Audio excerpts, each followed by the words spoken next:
For nearly a decade, Western intelligence tracked whispers of a mystifying underwater weapon capable of slipping past every radar, sonar, and missile defense system the United States had built. Nuclear-powered, intercontinental in range, and designed to detonate off coastlines, triggering radioactive tsunamis that could devastate entire cities. Most analysts assumed it was either vaporware or years away from deployment. Yet in the fall of 2025, as relations between Washington and Moscow grew more strained, President Vladimir Putin decided to flex the Kremlin's nuclear muscles in public. He confirmed that Russia's nuclear-powered super torpedo existed, but also something far more chilling. In late October 2025, Russian President Vladimir Putin visited a hospital in Moscow where soldiers wounded in the Ukraine war were recovering. With the conflict approaching its fourth year, the leader had made many similar visits before, though this one would prove unlike any other. Over tea and cakes, Putin announced to his men, and essentially the entire world, that Russia had just successfully tested its latest super torpedo. It's called Poseidon, a nuclear-powered, unmanned underwater vehicle named after the Greek god of the sea. Essentially a nuclear-capable cross between a torpedo and a drone. When armed with a nuclear warhead, a hit from this weapon would be so powerful that it reportedly generates tsunamis, radioactive swells, and toxic ocean waves that would devastate anyone living along the coastline. According to the president, the recent tests marked the first time this technology was launched from the carrier submarine's launch engine, traveling for an unspecified period. Putin didn't specify which submarine launched the system, though Russia previously used the B-90 Sarov, a diesel-electric submarine equipped with a supplementary nuclear generator for similar testing. Before leaving, he stated, quote, "There's nothing like this."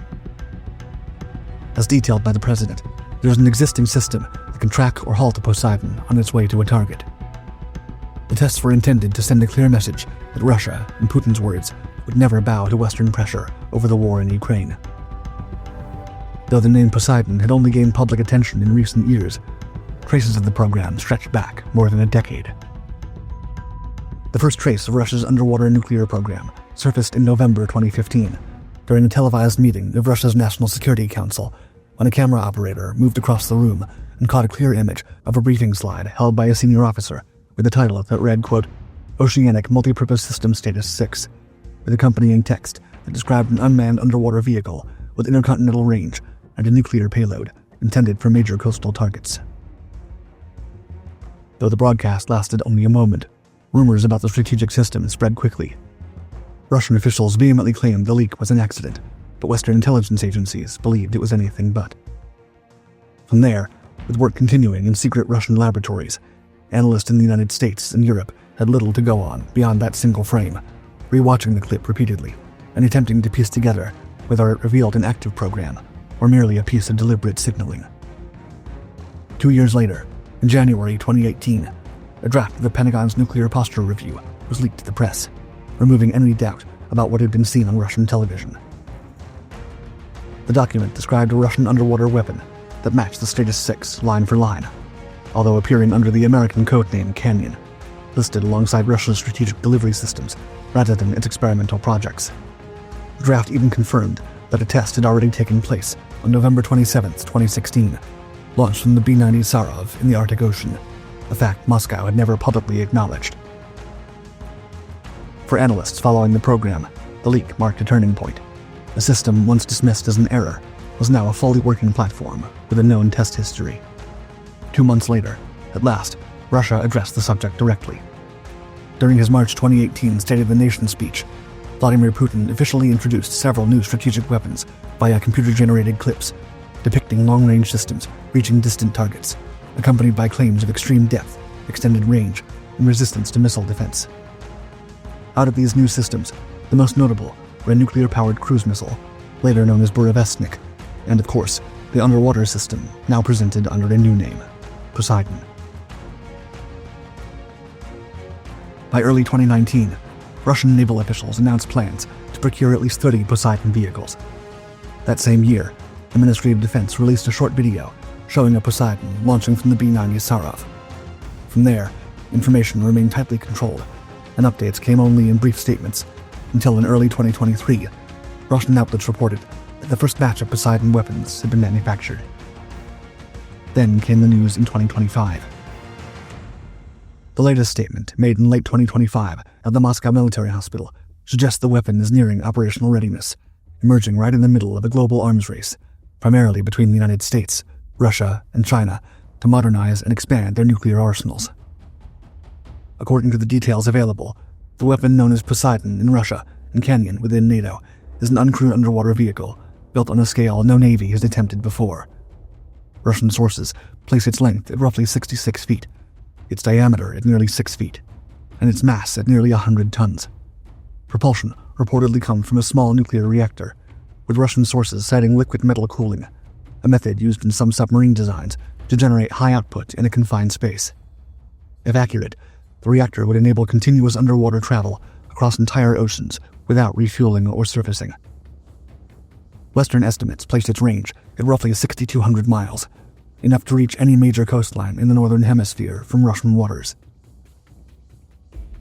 By comparison, the distance between Petropavlovsk-Kamchatsky, a major port city in eastern Russia, and San Francisco is just 3,300 nautical miles, nearly half of Poseidon's reported maximum range.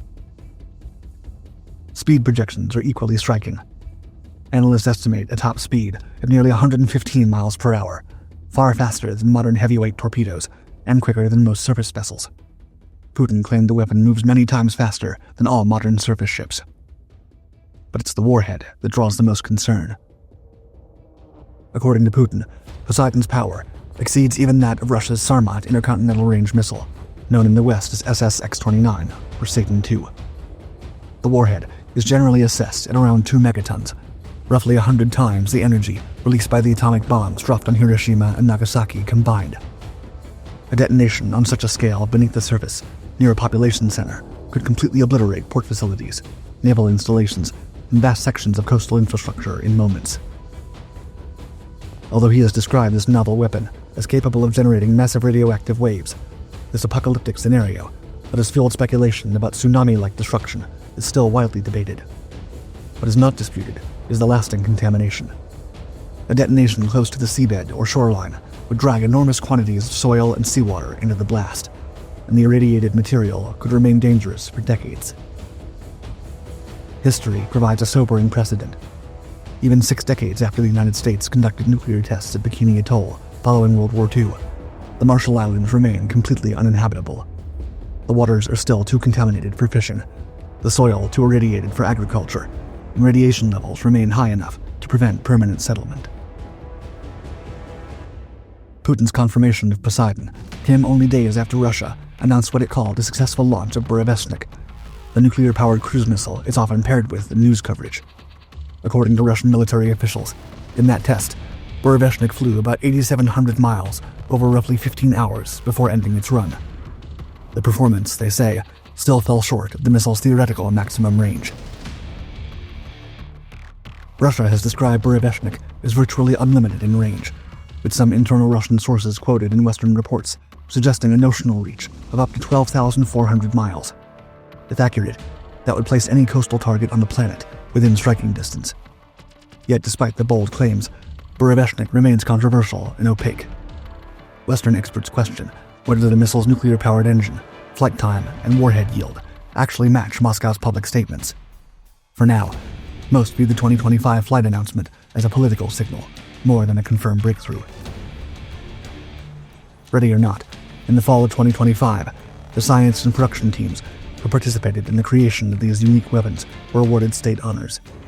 In addition to thanking the tens of thousands of workers who collaborated on Russia's latest military technology endeavors, Putin stated, quote, "The result we have achieved is without exaggeration of historic significance for our people, for ensuring security and strategic parity for decades to come, and one could safely say for the entire 21st century." To Moscow, the weapons serve complementary roles. Burevestnik attacks from the air, capable of long flight times and unpredictable routing. Poseidon comes from below, moving through depths where radar cannot reach and sonar struggles to track. Each fills gaps where ballistic missiles face growing vulnerabilities, particularly as the United States expands its missile defense architecture. However, the response from Washington has so far been blunt. After Russia announced the Burevestnik test, President Donald Trump, who has repeatedly called Russia a paper tiger for its struggle to defeat Ukraine, dismissed the development outright and told Putin to end the war rather than waste resources testing nuclear-powered missiles.